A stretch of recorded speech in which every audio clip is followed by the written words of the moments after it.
বন্ধুরা, আজ আমি একটা বাড়িতে আসছিলাম। বাড়িতে আসার পর আমার নজর একটা জিনিসের দিকে পড়ল। হয়তো অনেকের বাড়িতে এই জিনিসগুলো হয়ে থাকে। জিনিসগুলো একবার দেখো, দেখলে এটার সমাধান কী আছে সেটা বলে দিচ্ছি। It is called termite.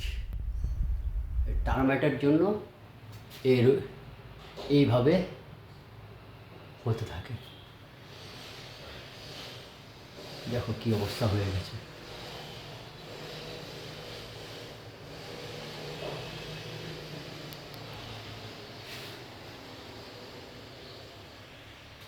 যত পুরনো বাড়ি হোক, যত ড্যাম্প পড়া বাড়ি হোক, এই রোগটা দেখা যায়। আর এই রোগের ওষুধ হলো ক্লোরো অথবা ক্লোরোসাইপার। এই দুইটা দিলে এই রোগটা কমে যায়। তো যাদের যাদের বাড়িতে এই রোগের লক্ষণটা দেখা যাচ্ছে, তাদের বাড়িতে একবার ইউজ করে দেখো। আর দেখো ওইসব বাড়িতে যেন ড্যাম না থাকে। ড্যাম থাকলে এই রোগটা বেশি করে হয়। আর এই দুটো মেডিসিন একবার ইউজ করে দেখো, আশা করি এটা কমে যাবে।